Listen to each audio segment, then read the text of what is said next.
Lorraine is here now. Welcome, Lorraine. It's good to see you in the flesh. And that was really brilliant because they're frontline workers, aren't they? Exactly. And they're doing an amazing job. They really are. And they're kind of unsung. So it's They great are. that you showed. Absolutely. You showed what they're doing. So you've got a brilliant new documentary. It's very powerful and hard to watch in places. It marks the 25th anniversary of Dunblane, where 16 school children and the teacher were killed. Now, you reported on this back in 1996. Yeah. Why did you feel it was really important then to mark a quarter of a century since it happened? Well, I've been back a lot because I've made lots of friends there, particularly Pam, whose daughter Joanna was one of the kids who was murdered.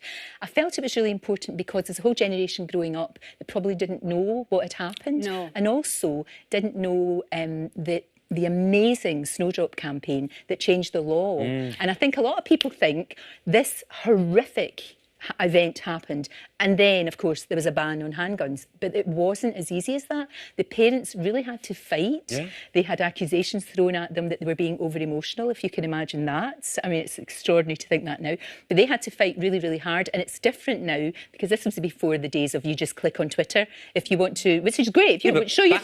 Back then you had to... You fill out a form. It was knocking on people's doors. Yeah, you filled out the form. You went to the post office, you posted it, and 750,000 people did that. It was the most extraordinary event of people power because people just said all we wanted to do, I remember it vividly, was to try and do something to help. And this was a really tangible way of doing that. So, and it was also to go back and just see how everybody was getting on and how, it's an amazing community there. I mean, to be honest with you, when I first heard the news on the radio that hellish morning, I couldn't believe it was Dunblane in Scotland. I know Dunblane really well. It was renowned and indeed still is. It's a beautiful place, safe, kind of place that you'd want to bring your children up.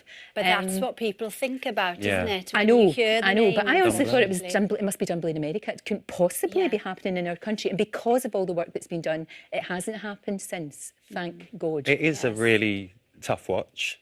But it's a real watch. And, the stories that we're hearing from people are incredibly sad. And in fact, we're going to show you a bit now because here's Lynn. Lynn's one of the mums that you speak to, and she was talking about her lovely daughter, Victoria. I mean, you just can't even begin. No. Do you know what's so hard as well? Because we filmed it in October, of course, it was COVID restrictions. So when I went to see Pam, my friend, I couldn't give her a cuddle.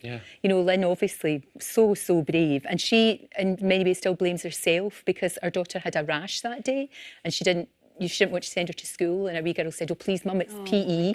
I really want to go." And of course, she shouldn't feel like that. And I just wanted to give her a big, giant hug. But that would haunt you, wouldn't The thing is, though, for everybody to trust me with their stories was such an honour, for them to actually tell me their stories. And a lot of people hadn't spoken before.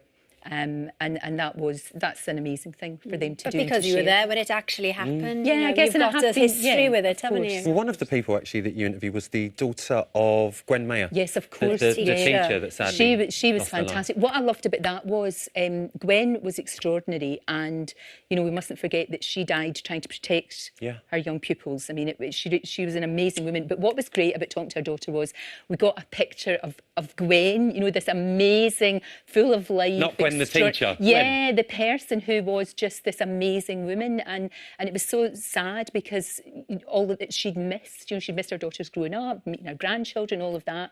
And she would have been the best grandmother. She would have been all of these things, and but that was really good to get that picture painted of that amazing, elegant, funny, interesting women. Well, do you know what, Lorraine? All the love to you, because I hope people do genuinely know that when you did go there and you met these people, you became friends with these people and you've kept in contact with them. Especially with Pam. We just connected. It's just one of those things that we did connect, and she's one of the bravest people I know. She's amazing, and the way that they've all managed, because you never get over it. But I think somehow you try, I mean, we don't know, but you try to live with it and you live your best life that you can. It is a beautifully done, heartbreaking documentary. It's the best way we could describe it. It will bring it to a new generation, and I think that's let them know what happened. Return to Dunblane with Lorraine Kelly is on Thursday, 9:00 on ITV. And we just heard from Lorraine about the extraordinary lengths that Gwen Mayer went to trying to protect her pupils. But you at home have been telling us all about